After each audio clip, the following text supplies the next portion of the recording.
প্রতি বছরের ন্যায় এবছরেও দেবীপুরে অনুষ্ঠিত হলো বজরংবলীর পুজো।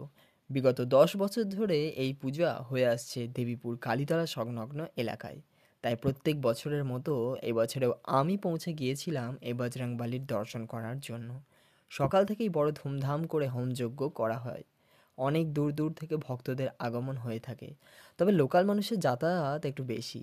বজরংবলীর যিনি ব্রাহ্মণ তিনি আমাকে খুব ভালোবাসেন, অনেক কথা বলেন আমার সাথে। ভালোবেসে তিলক কেটে দিলেন, পরিয়ে দিলেন কালো টিকা, যা হোমের টিকা বলেও পরিচিত।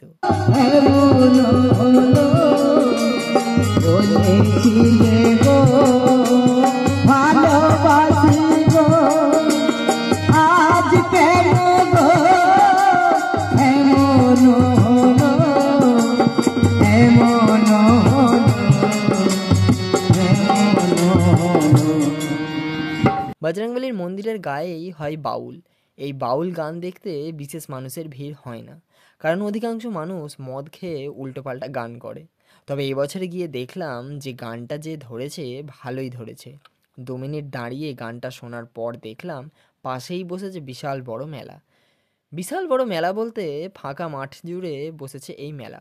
মোটামুটি ফাঁকা মাঠ তো আর নেই, যতদূর অবধি যাওয়া যায় ততদূর অবধি দোকান করা হয়েছে।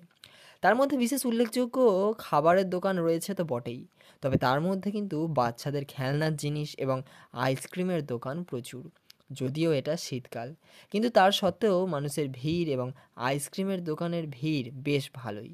শীতকালে মানুষ একটু আইসক্রিম খেতে বেশিই পছন্দ করে থাকে আমার মনে হয়। এছাড়া যেসব খেলনার দোকানগুলো আছে সেই সব দোকানেও কিন্তু ভালোই ভিড় রয়েছে। শুধুমাত্র যে খেলনার দোকান বা আইসক্রিমের দোকানে ভিড় আছে এমনটা নয়, এখানে ফুচকার দোকান বসেছে বহু। এছাড়া বাচ্চাদের কথা যদি বলতে হয় তাহলে তাদের জন্য রয়েছে কিন্তু বহু দোলনা। মেয়েদের সাজের দোকান কম আছে এটা তো বলাই যাবে না। মেয়েদের ভিড় সব জায়গাতে একটু বেশি। আসলে এই মেলার মধ্যে সব দোকানগুলোতেই লেখা আছে, বেশিরভাগ দোকানগুলোতেই লেখা আছে 20 টাকায় হরেক মাল পাওয়া যাচ্ছে। সেই সব দোকানগুলোতে কিন্তু ভিড়ের পরিমাণ একটু বেশি।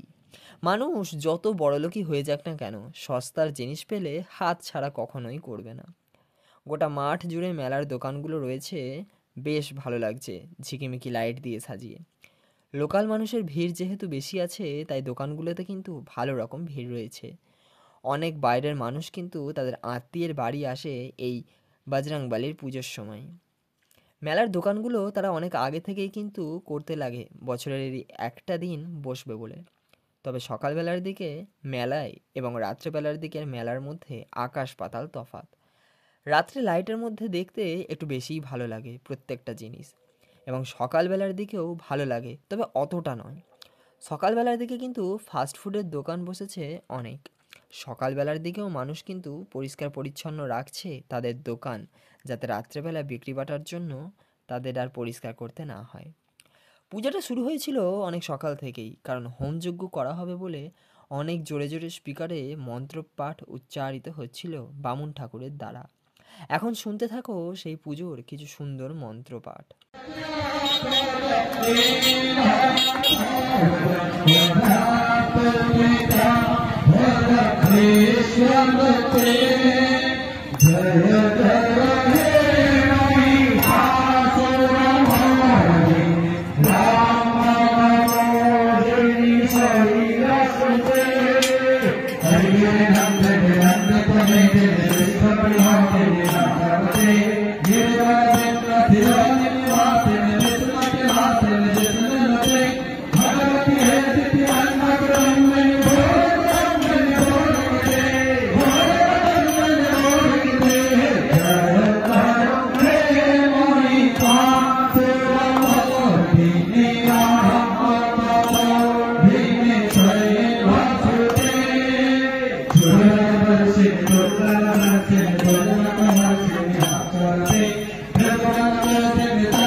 মন্ত্রপাঠ সময় মতো শুনে নেওয়ার পর এখন সময় হয়েছে বাড়ি ফেরার।